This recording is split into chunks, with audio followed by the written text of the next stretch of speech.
what we're going to look at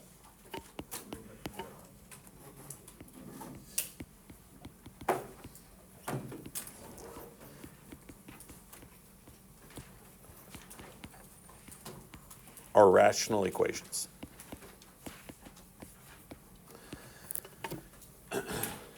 And I think some of the ones that we're going to do today, you're going to kind of remember the process of solving them. Some of the other ones are going to maybe be a little bit different than some that we've seen. But a rational equation is whenever we have a variable in the denominator. Okay, so all of the problems that we're going to see today are going to have a variable in the denominator in some shape or form. And we're going to talk about how we can solve that out. But what we have to keep in mind is because we have a variable in the denominator, then some of our answers are not going to be possible.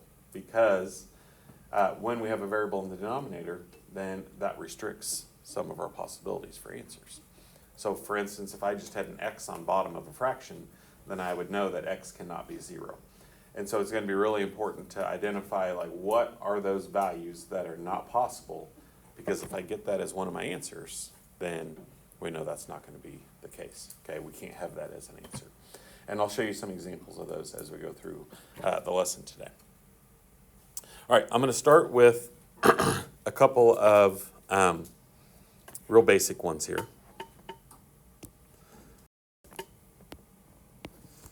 And then we'll work into some that are going to be a little bit more in depth.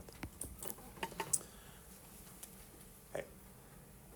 We've probably solved ones like this going all the way back to Algebra 1. Not necessarily always with an x in the denominator, so that's why it's a little bit different today. But whenever I see a fraction equal to a fraction, the first thing we always want to do is we want to put this expression in parentheses. A lot of times it won't be in parentheses already. So we want to put it in parentheses. And then what we're going to do is, this is just a straight cross multiply and solve problem. So we're going to take 3 times 3x plus 2 equals 5 times 2x. And once again, this is why we put the parentheses here, right? Because if I don't put the parentheses around it, then I'm going to forget to distribute. And if I don't distribute, then obviously I'm going to get a different answer. So we're going to distribute 9x plus 6 equals 10x. We subtract 9x, and we get x equals 6. These could be checked today. They're going to be a little bit more difficult to check because of the fractions and because we're going to have multiple variables. And so can you check it? For sure you could check it. Like I can take 6 and plug it in here. 6 times 3 is 18, plus 2 is 20. 5 over 20 would be a fourth. Here, 6 times 2 is 12. 3 over 12 is a fourth. Both sides equal 1/4, so it would check, okay? So not an ideal check where you can just plug it in and show that both sides are equal, but it would still check out and it would still work to do that. One of the things, and I will probably tell you in most cases, we want to do this at the beginning, and I probably should have started with this probably, is we're looking for like restrictions, okay? What values of x here would not be okay? So what I have to do to figure that out is set both of my denominators equal to 0 if it has an x on it. If it doesn't have an x on it, then obviously we can't set it equal to 0. And I'm going to find out what value of x we can't have. Okay, so I'm going to solve both of those for x. So I'm going to subtract 2.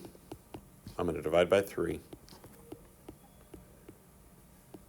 And I can't have negative 2/3.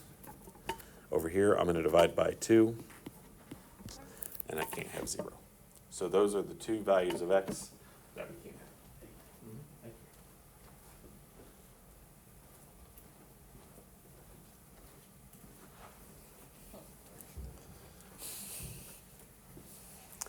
Okay, so we get x equals 6. Now, if this number had popped up as one of my restrictions, then we would say, can't do it, right?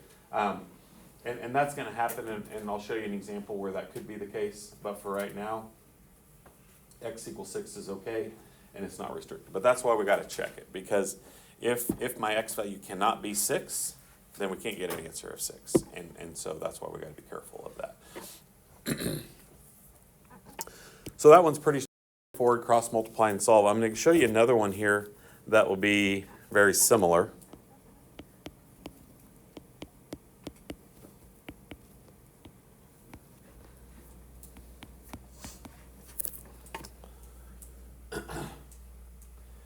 But also a little bit different, okay? And this is where it's gonna kind of tie into what we've done in the last couple of days, is when I cross multiply here, before we do any work, let's do this. Let's start with our restrictions. This one's a little bit easier to solve. X cannot equal -7, because that would make 0 on bottom here. X cannot equal -1. Okay, and so ones like that are pretty easy to identify what x cannot equal. If you want to set it equal to 0 and then solve it for x, but hopefully we can do a one-step equation pretty quick and easy like that and just identify, these are the two values of x we cannot have, okay, because it gives me 0 on bottom. And kind of like on the last one, if we have an expression with a plus or minus sign in either of the denominators, then we want to put that expression in parentheses, so that when I distribute or multiply,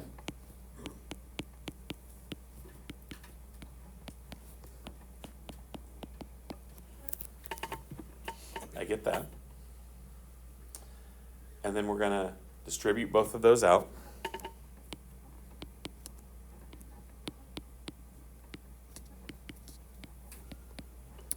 Two x times x would be 2x squared, and then 2x times 1 would just be 2x. Okay, and like I said here a few seconds ago, this is where this is going to kind of tie into what we've been doing the last couple of days, because when I see that x squared in my equation, that immediately tells me we have a quadratic equation. Okay, and if we have a quadratic equation, what's the first thing that we've got to do before we solve or do anything else? Most of the time it's already there. Set it equal to 0. Got to set this equal to 0, okay? We can't just move things over here because we have an x squared, so I'm going to subtract 5x, and I'm going to subtract 35.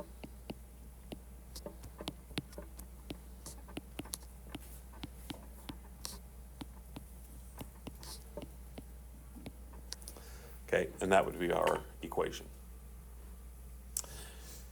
And then when we talked about solving quadratics the other day, we talked about like 4 or 5 different methods that we could use to do this. We could do the quadratic formula. We could try to factor it, okay? But what's probably our go-to almost every time? What would be the easiest way to solve this? Graph it, right? Just graph it and find out where it crosses the x-axis, okay? That is going to be our go-to if we can. Like sometimes it might be imaginary solutions or other things and we may not be able to. But if I can graph it and I can see where it crosses the x-axis, that's going to be the quickest and easiest path to our solution. So let's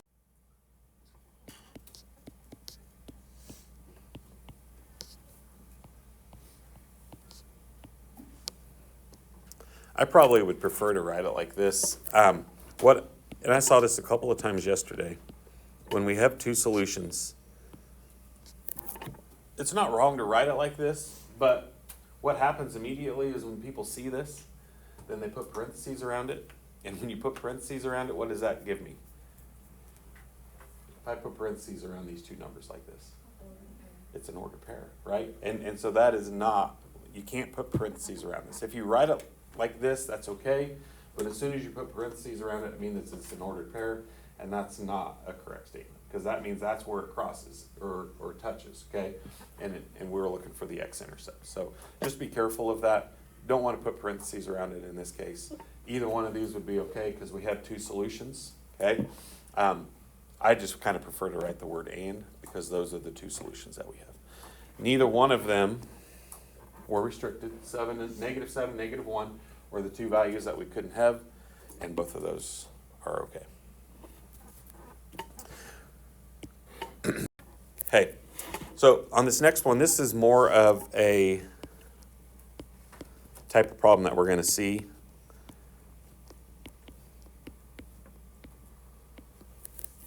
Today.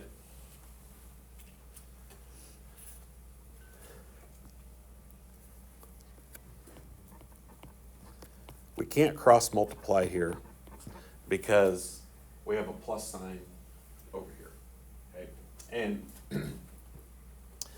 you won't always be able to add those two together. In this case, 1/4 and 1/5, you could add them if you really wanted to. But I'll show you probably what I think is the easiest way to go about this, because sometimes you'll have a variable in multiple parts or multiple fractions. In this case, what can t not equal? There's only one value of t that we cannot have, 0, right? There's no addition or subtraction signs here, so t cannot equal 0. We can't put 0 in for t because then we'd have 0 in the denominator. Whenever we have a problem like this, the second thing we want to do to kind of get it started is we want to figure out what the LCD is going to be, the least common denominator. It's been a while since we've talked about the least common denominator. But it is the smallest thing that all of my denominators will go into.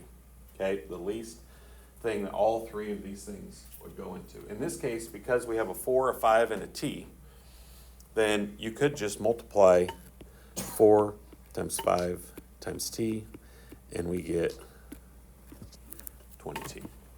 And that's what we call our least common denominator. Now, there's two routes that you could go here. You could change all the denominators to 20t, and that's typically what you do with a least common denominator, but there's an easier way to go about it. Rather than leaving it as fractions, our goal here now is going to be, let's get rid of the fractions. Let's not worry about having fractions in our problem and make this a whole lot easier to solve. So what we're going to do then is we're going to multiply by the LCD. So we're going to multiply each fraction by 20t. And that seems like it's going to be really difficult, but it's really not, okay? And I'll show you a really quick and easy way to do this. 20t times 1 would just be 20t. You can simplify 20 divided by 4, and that just becomes 5t. Shouldn't even need a calculator to do that. And it gets rid of my fractions. So now I don't have to worry about fractions anymore either, which is a good thing, okay? We're going to see a lot of fractions today. And if we can get out of those fractions, that's going to make things a whole lot easier. Same thing here. 20t times 1 is 20t. 20t divided by 5 would be 4t. And then over on the right-hand side of the equal sign, we have a t on top, we have a t on bottom. So those t's are going to knock each other out. So all I have left is 20 times 1, which is 20. Okay. And now this equation should be a whole lot easier to solve because we don't have any more fractions in it. If you multiply through by the LCD, your fraction should always disappear. If you still have fractions at this point, either you did your multiplying wrong or you didn't find the LCD. Okay, one of those two. Do what? You only multiply the 12. Well, so you're multiplying the whole fraction by that, okay? But however you want to think about it. I could do 20 divided by 5 and then multiply that by t, or simplify it. There's a couple different ways you can think about it. But so you're multiplying the whole fraction, but because you have a number on bottom, then that's going to make things cancel out. Yeah. But you got to make sure we do it to all of the parts. Even if there's not a fraction there, we even got to multiply that by it too. And then we divide by 9, and we get 20 over 9. And that'd be our answer. Okay. Once again, that's going to be a little bit difficult to check, okay?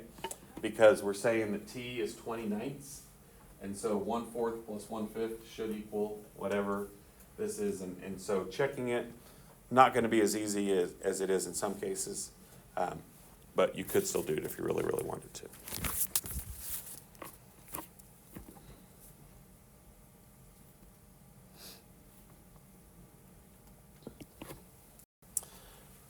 Okay, another one. Kind of looks like the last one we did.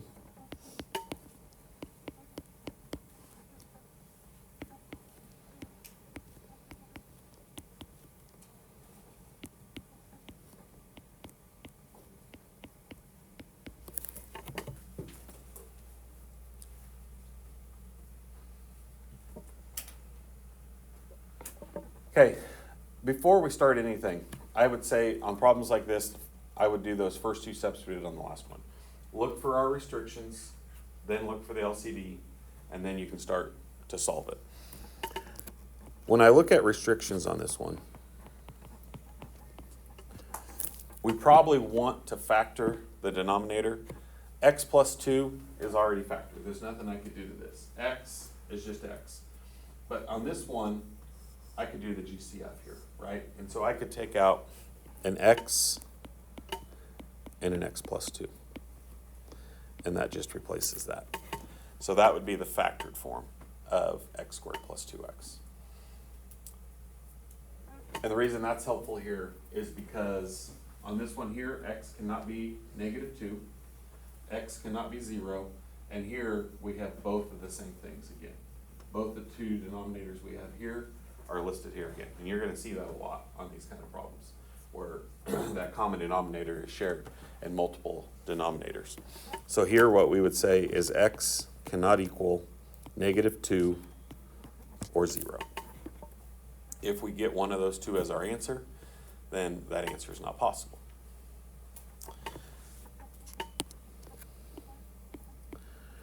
Our LCD here, the least common denominator. What do the denominators have in common?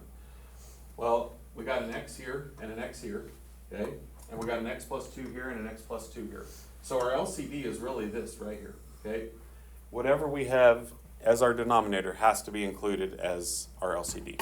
But if it happens more than once, then that's just part of our LCD. So our LCD here is simply just X and X plus 2. Hey, now here's what I'll tell you is, like, I go ahead and write it up here, and I know some of you might be like, well, I can just figure out what's going to happen or what's going to simplify, and I'm okay with that, but just for the fact of writing it out and seeing what we've got, I like to write it out, even though it gets a little bit cumbersome sometimes. I think it's worth it. But we got to multiply all of the parts by that LCD, everything. Hey, and then once again, we're taking it times this whole thing. But the reason I put it on top is because we have a denominator on bottom, then something's going to happen here, okay? And for instance, on this one here, we got an X plus 2 and an X plus 2. And so those X plus 2s are going to disappear. And so what we have is an X and a 3X left, which would become 3X squared. The plus sign stays. Here, X's and X's are gone. So I have 6 times X plus 2 left. I see that my fractions are starting to disappear, so that's good news. That's what we want to happen. And then over here, the X is gone, the X plus 2 is gone, and the only thing we have left is 12. So this equation is going to be a whole lot easier to solve than trying to get a common denominator and keep that common denominator. Okay, so that's why we multiply through by that LCD. So we don't have to worry about fractions as we solve this. And now, once again, this is just a quadratic equation that we got to solve, right? This one's not quite as bad as the one we did a few minutes ago.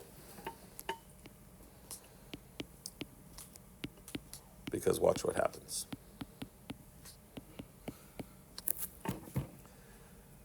I'm going to distribute the 6. Because it's a quadratic equation, we always have to set it equal to 0. And so when I bring the 12 over, my 12s disappear.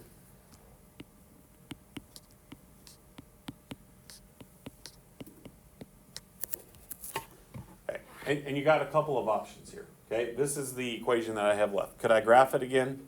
Absolutely. There's nothing wrong with graphing it, okay? And it would be a parabola, and you can see where it crosses the x-axis. But because this one is pretty easily factorable, then I'm just going to factor it by GCF. And if you want to put it in the calculator too, you could. But my GCF here is a 3 and an x. And if I take 3x out of 3x squared, that leaves me an x. And then 6x divided by 3x leaves me a 2. And then we got to set both of those equal to 0.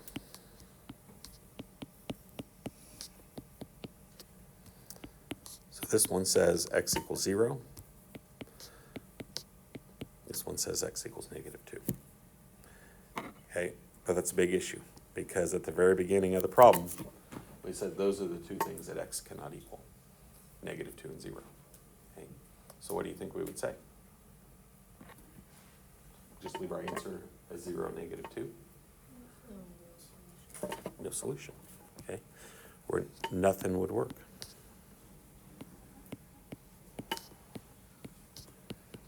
And the good thing here is we don't have to worry about imaginary solutions or anything. There is no real solution here, okay? No number that's going to make this work because of the denominator. If I were to check this one, if I put in 0, I have 0 on bottom, so that's why it's not going to work. I can't end up with 0 on bottom. Same thing here. If I plug in -2 here, I end up with a 0 on bottom. And so as I go back to check it, then I realize that we can't end up with a 0 in the denominator, and that's what makes this one not happen. Okay? So will that happen very often? Maybe, maybe not. But we don't really realize it unless we look for those restrictions. Okay? And unfortunately, there's really no way to, once you get your restrictions, know what my answer is going to be. If there was a shortcut or a way to check that before I go through all of that work, that'd be nice, but there's really no way to do it. Okay, you got to go through the work, you got to figure out what you got for your answers, and then you got to figure out if those answers are restricted or not. And sometimes they will be, and sometimes they won't be. Maybe only one of them's restricted. Like if I got an answer of like 5 and -2, then 5 would have been okay, but -2 would not have been. Okay, so there are times where one of your answers is okay and maybe the other one's not.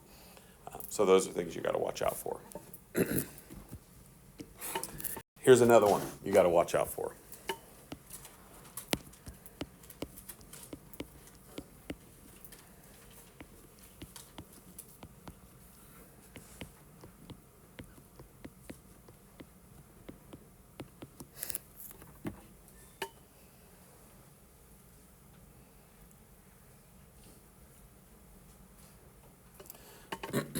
Very, very similar to the one we just did.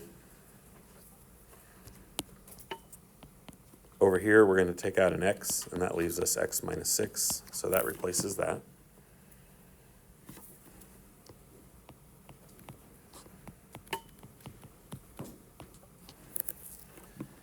Okay, I call them the restrictions because it's the value of x that's restricted or can't happen. And so in this case, what would our two restrictions be?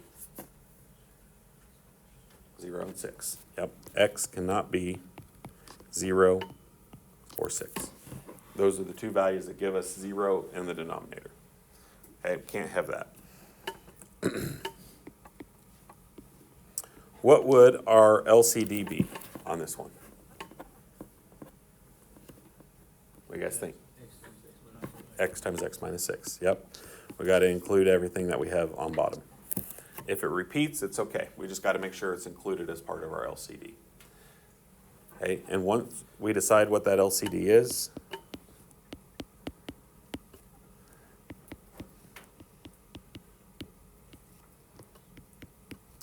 okay, and this is the part where I was telling you guys that some of you might be able to look at this and say, okay, I know these are going to cancel out and may not have to take the time to write it all out.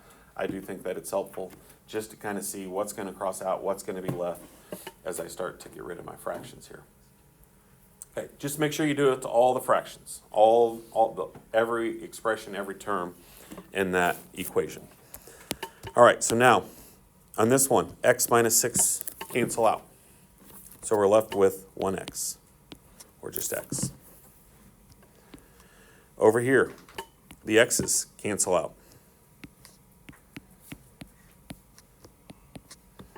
Over here, both expressions cross out, and I still have a 6 left, because I still had a 6 on top. Okay, so a lot of stuff starts crossing off here. Okay, once again, parentheses are really, really important here, because when I see the parentheses here, now I'm going to take this negative and I'm going to distribute it. So this would be x minus x plus 6 equals 6. And as I start to solve this, the x's disappear, and I get 6 equals 6. Okay, so the best thing I think you could do here is ask yourself this question. When is 6 equal to 6? Always, right? And if that's always true, that means all real numbers would be my solution.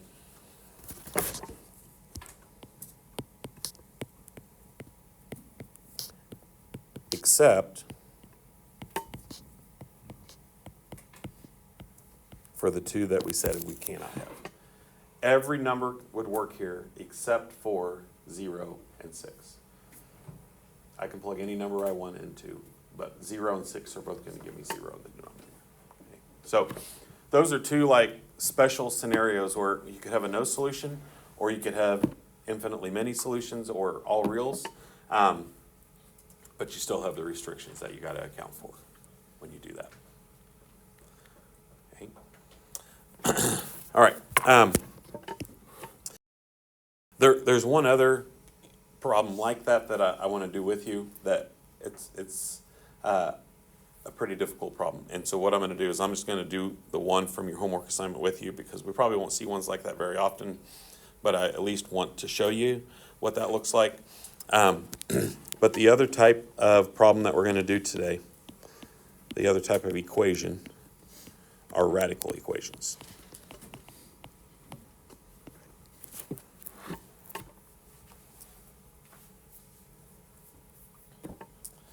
Okay, when we do a radical equation, we're going to have one of our radicals in the equation. So it could be a square root, could be a cube root, could be a lot of different types of roots. Square root and cube root are probably the ones we're most familiar with. So it's going to look like this. The square root of 2x minus 5 equals 2. So it's kind of the opposite of like when we were doing completing the square the other day and we had x squared, we had to take the square root of both sides. Well, the opposite of a square root would be to square both sides. So our goal here is to solve for x. So the first thing we're going to do is we're going to square both sides, because everything is under the radical, so I got to get rid of that radical first. So we have 2x minus 5 equals 4. And now it's just a basic two-step equation, right? Add 4, or add 5, divide by 2, and we get x equals 9 halves.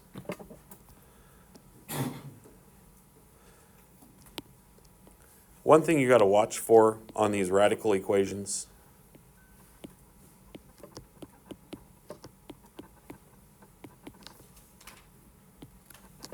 is something like this, okay? Here, everything looks good, right?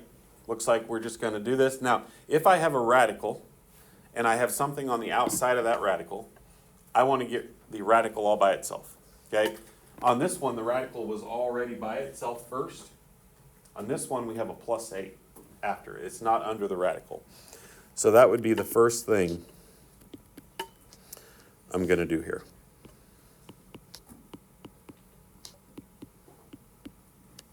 And we get this.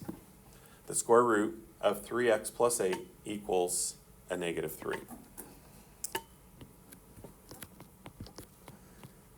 And if I ask myself this question, what can I take the square root of that will equal a negative 3? How is it 3x plus 8 in the radical? Do what?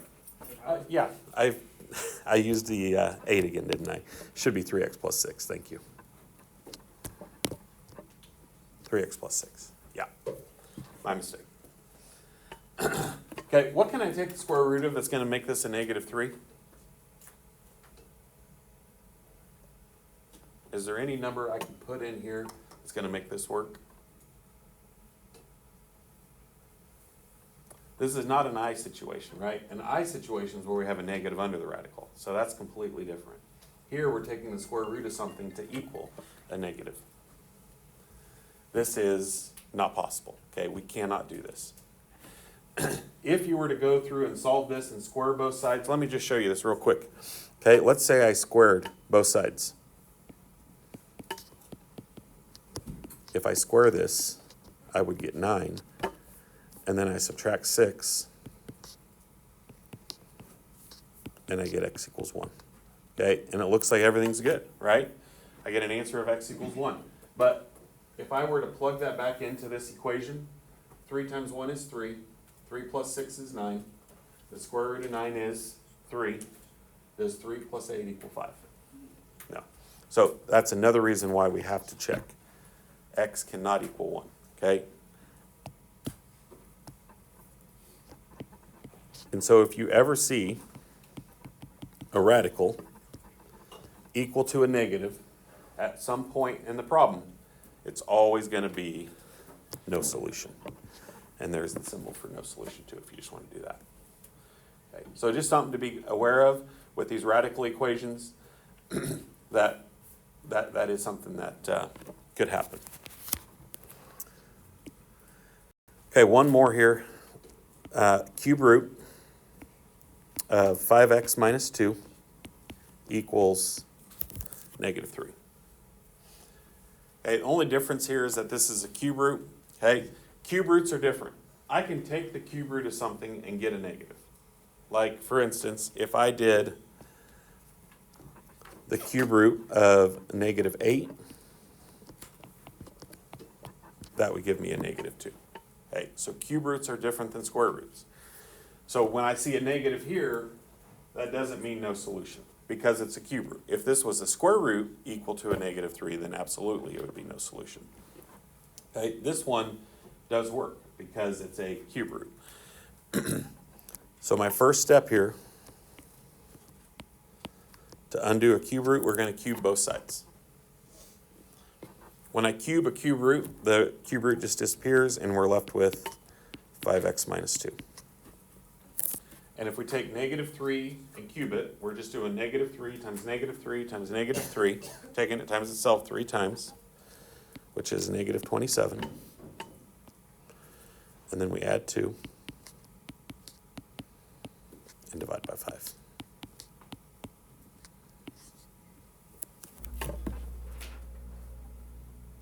Okay, and that's okay. We can have an answer of a negative here.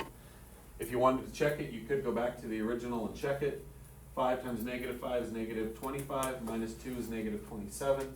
And if I take the cube root of negative 27, it does equal negative 3. You do have a cube root button on your calculator, so if you wanted to check it, you could put it into your cube root button and take the cube root of that, and it would work. Okay, so just be aware too that cube roots and square roots are a little bit different as far as when it comes to positives and negatives.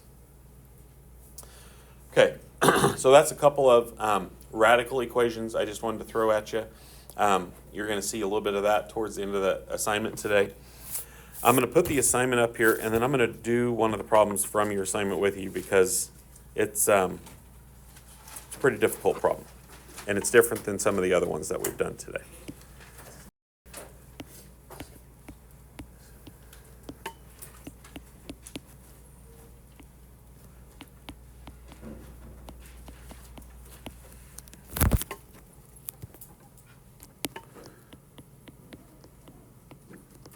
We're going to do number 25 together.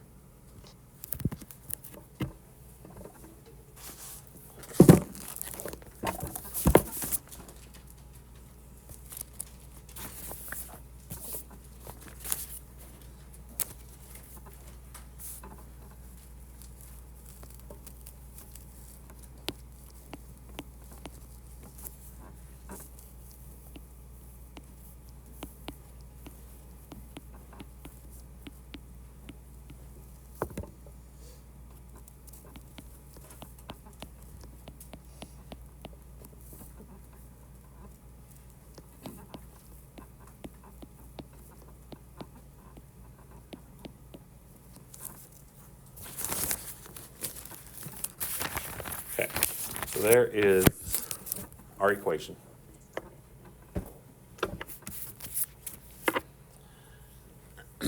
We're going to do it very similar to what we've done. Okay, and there will be some that pop up today where you may have to factor this one by like product and sum, maybe DOPS, all of those different factoring methods that we've talked about and have kind of come up. We haven't really done a lesson where we've done all the factoring, but factoring is one of those skills that we did in Algebra 1 and Algebra 2, and it's going to keep kind of popping up from time to time. But the reason I wanted to do this one is because of this right here. This does not factor. This is a trinomial, right? And the only way to factor this one would be to say what multiplies to get 4 and adds to get -2. That's that product and sum method we talked about. But there is nothing that factors to get that, okay? So this one does not factor. This one does not factor. X plus 2 is just a linear factor. There's nothing we can do. There's no GCF or nothing like that. The x cubed plus 8 is the difficult one, okay? And x cubed plus 8 is one of those methods. Let's just do it on another page here so I have it on the screen here. This is the other thing that's a little bit weird. It really doesn't look like this would factor into this, right? Because this is a big old factor, right?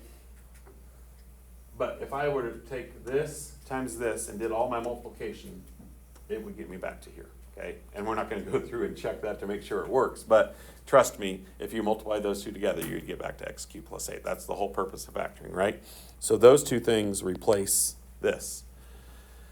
And what I told you earlier is a lot of times when I factor this, I can kind of tell that I've done it right by look at your common factors. They both have x plus 2's, and they both have x squared minus 2x plus 4's, okay?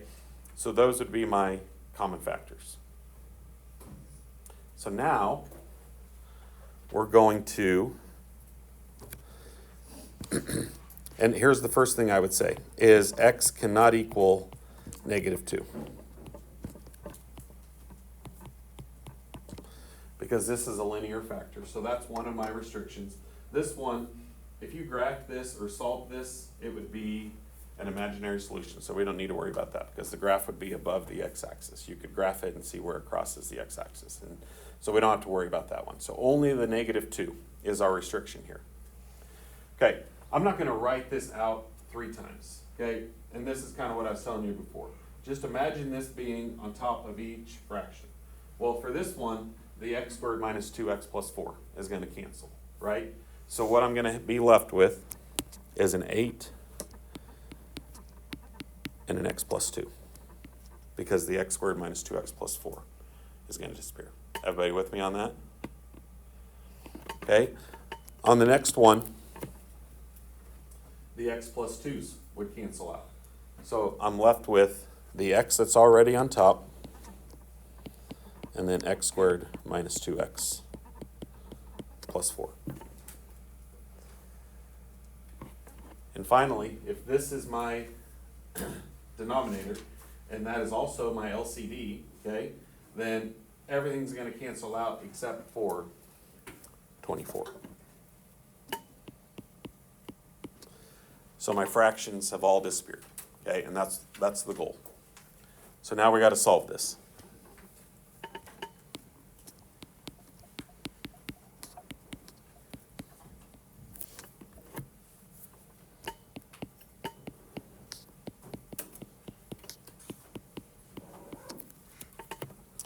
We haven't done a lot of cubics, and so that's where this one's a little bit different also. But we're going to do the same thing as we do with quadratics. We're going to set this equal to 0. So I'm going to subtract 8x from both sides, and I'm going to subtract 16 from both sides.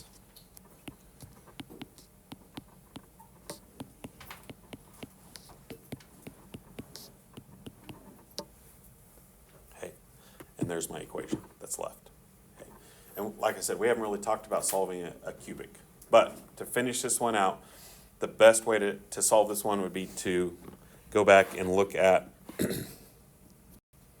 was x cannot equal -2 So we go through all of that work, and our only answer would be 2.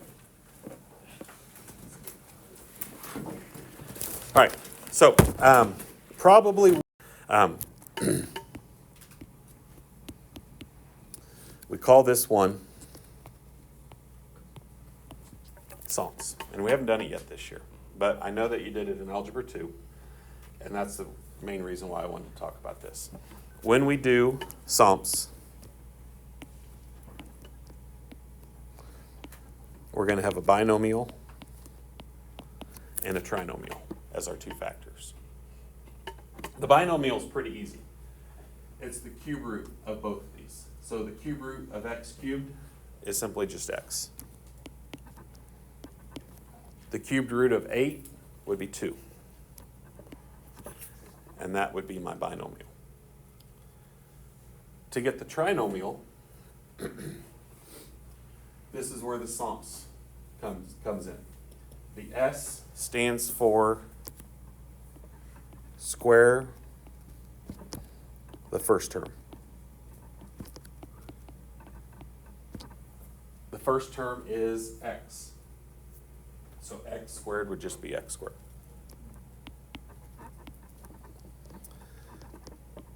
The O stands for opposite sign. So if this is a plus, this would be a minus.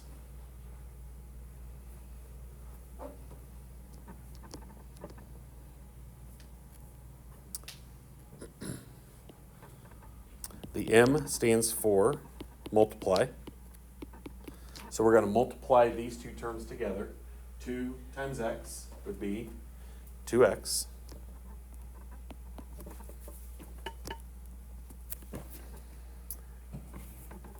The P stands for plus. This will always be a plus sign right here. And then finally, the last S stands for square the second term. So 2 squared would be 4. It's probably the hardest factoring method that we have. I think it's even harder than slide and divide. And mainly because we don't see it and we don't do it very often.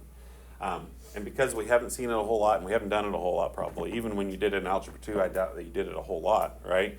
And so because we don't have a lot of practice doing it, makes it a little bit more difficult. Okay, but if I look at the 2 factors here,